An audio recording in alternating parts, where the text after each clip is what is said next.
Bonjour à tous et bienvenue sur World of Chaos. Aujourd'hui on va voir comment fabriquer une mini scie circulaire.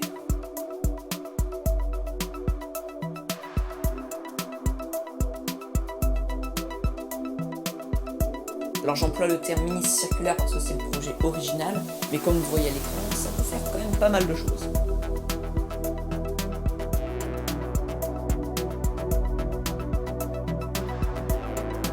Et avant de commencer la construction, n'hésitez pas à aller sur mon site pour avoir des plans détaillés et une liste du matériel électronique nécessaire.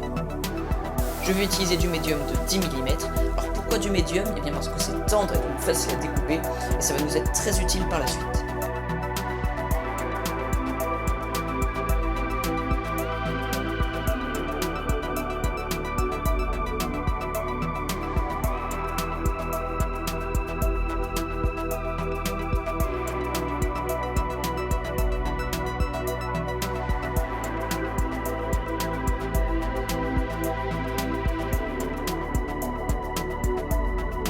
Et vous le voyez, grâce à la façon dont le médium est fabriqué, on va pouvoir juste venir enlever une petite lamelle de médium afin de pouvoir créer une gorge pour la lame.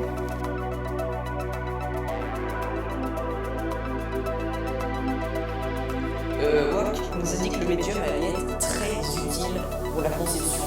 Et franchement, je vois pas vraiment l'utilité. C'est vrai qu'à part avoir servi à creuser la gorge, ça n'a pas vraiment eu d'autre utilité. Mais bon, c'est déjà ça de prix. J'ai ensuite fabriqué un gabarit de pliage afin de pouvoir plier du plexiglas de 2 mm.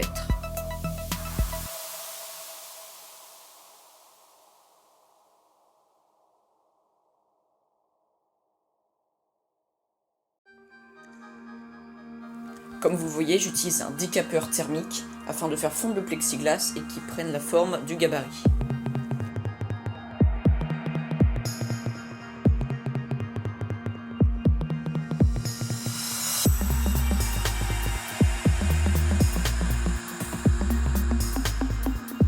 Donc j'ai fait 3 prototypes. Le premier était trop froid quand j'ai voulu le tordre, résultat ça s'est cassé sur les côtés, et des bulles sont apparues au milieu. Le deuxième était trop chaud, donc une voûte s'est formée au milieu car le plexiglas a fondu, et des bulles sont apparues au milieu, et le troisième était à la bonne température, qui était à environ 200 degrés.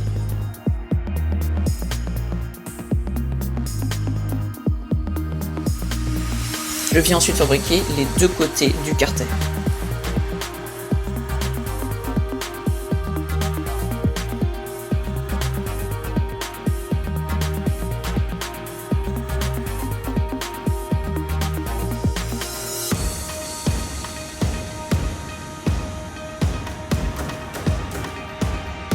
Je viens ensuite enlever le surplus de matière que j'avais laissé sur le devant de mon carter au moment du pliage.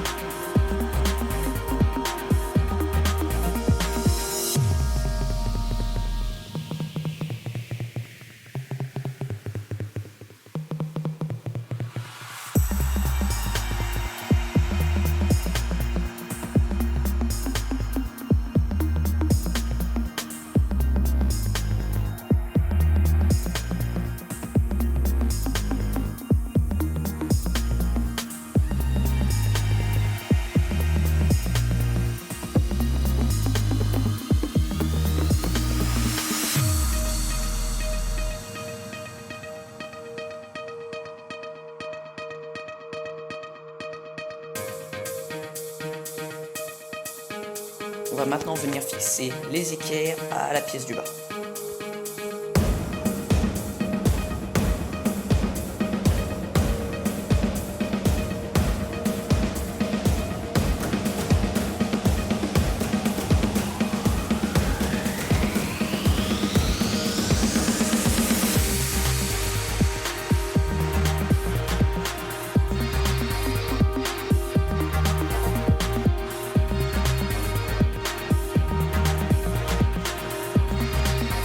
J'ai ensuite collé la partie de la gorge à la partie du dessous.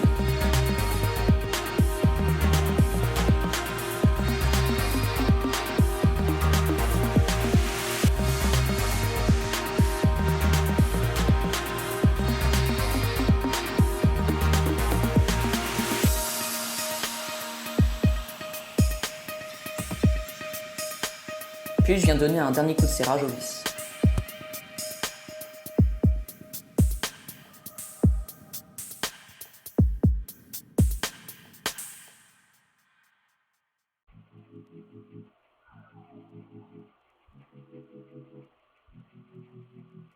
Je viens percer les éclairs avec un forêt du diamètre de la vis pour pouvoir les visser dans le panneau de contrôle.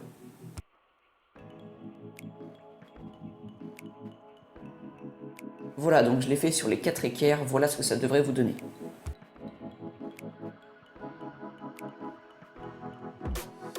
On va ensuite venir fixer le panneau de contrôle en prenant en sandwich 2 équerres, en faisant bien attention au sens de celle-ci.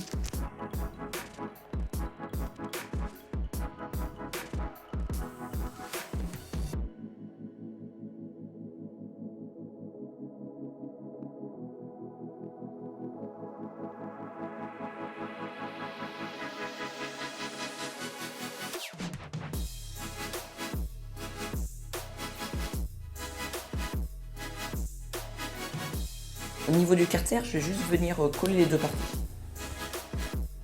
Mais du coup, c'est pas très sécurisé ton truc là. Si la lame venait à partir, je pense que le choc contre le carter ne serait pas énorme. Mais si vous n'avez pas trop confiance en ce système, vous pouvez toujours venir le visser.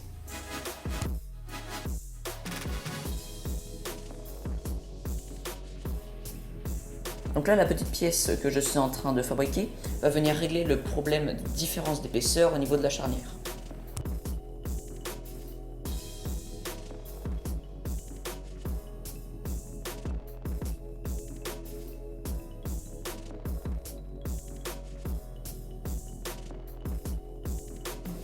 Je viens maintenant fixer cette pièce en aluminium sur la partie haute de notre machine.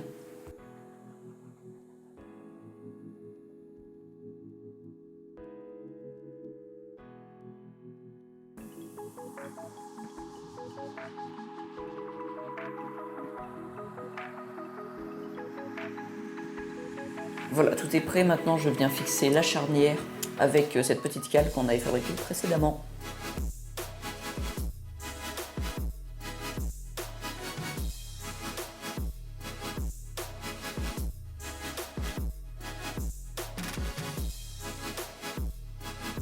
Et évidemment, pour que le carter puisse se fixer, je viens percer 3 trous en face de ceux de la charnière afin de pouvoir y mettre des vis. Alors, petite chose à laquelle j'avais pas trop pensé, c'est que les écrous ils gênaient à la fermeture du carter. Donc ce que j'ai fait, c'est que j'ai créé une gorge afin que le carter puisse se fermer correctement. Alors, pour fixer le carter, j'ai utilisé une vis, une rondelle et un écrou. N'oubliez pas la rondelle, c'est très important, ça va éviter que le plexiglas se fende au moment du serrage.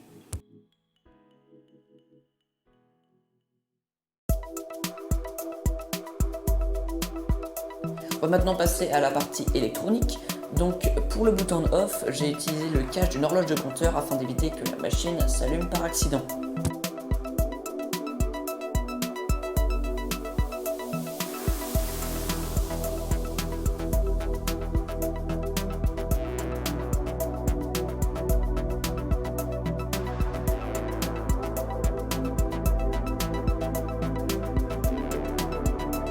Je vais venir percer un trou dans le panneau de commande afin de pouvoir y mettre un interrupteur.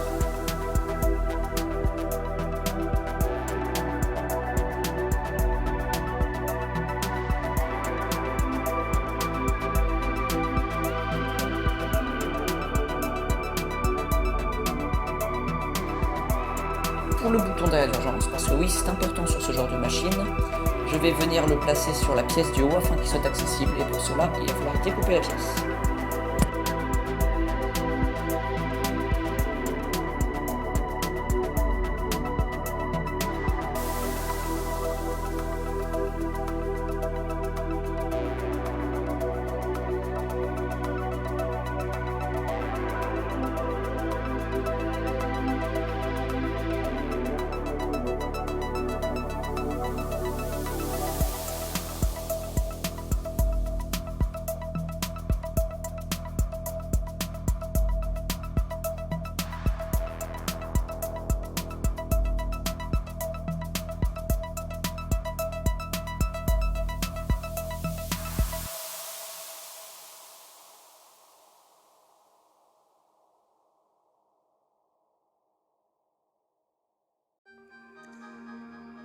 Et donc pour le cache du bouton on-off, il est tout simplement collé.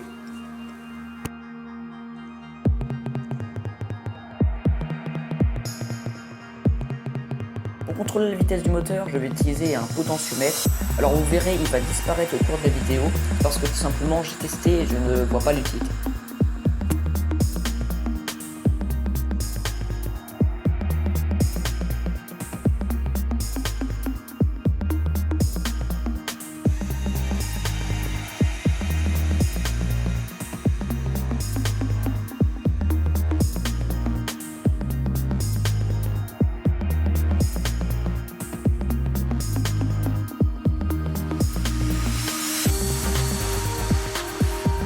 Pour le moteur, c'est un moteur 24 volts que j'ai récupéré dans une imprimante. Donc on va venir le fixer à la partie en aluminium.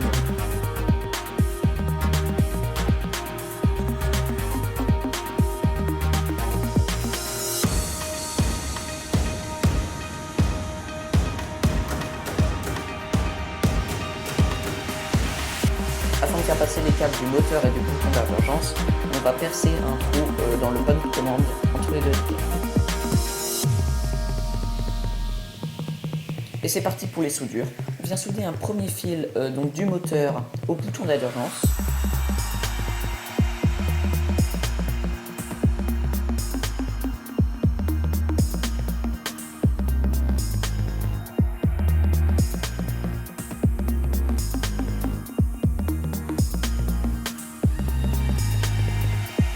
On va passer un deuxième fil du bouton on-off au bouton d'adhérence.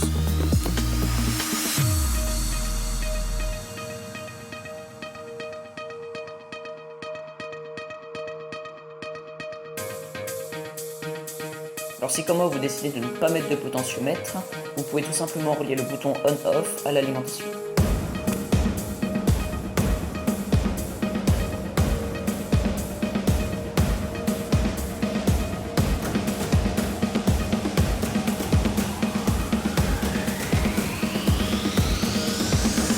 Enfin, vous allez venir relier l'alimentation au moteur.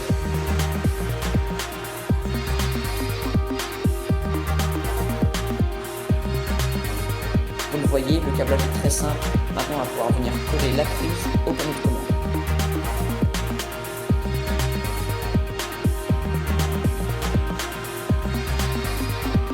Enfin, on va pouvoir venir fixer la partie du haut aux aiguilles.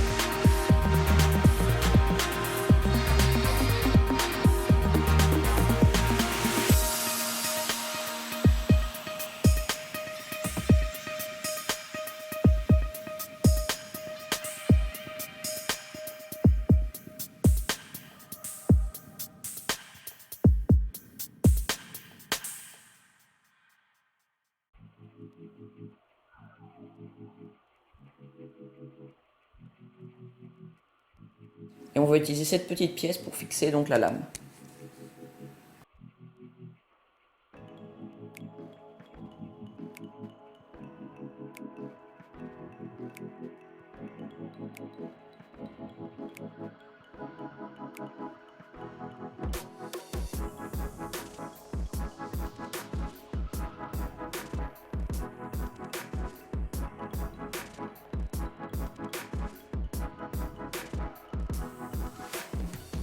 Voilà le disque en question, c'est un disque abrasif de 50 mm.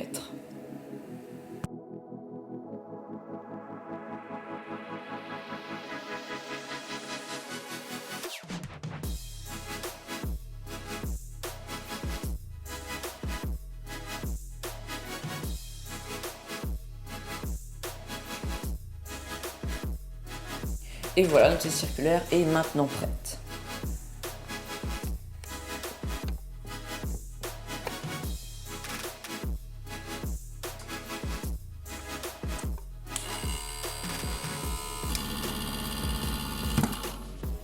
Comme vous le voyez, la machine s'est stoppée net, preuve que le bouton d'urgence donc fonctionne très très bien. On va venir effectuer quelques tests. Je vais venir commencer par découper du carton mousse comme vous voyez à l'écran.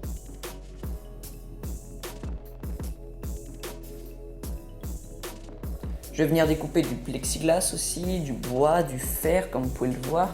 Et j'ai aussi mis un petit disque de ponçage pour pouvoir poncer du bois. Et honnêtement, c'est très pratique.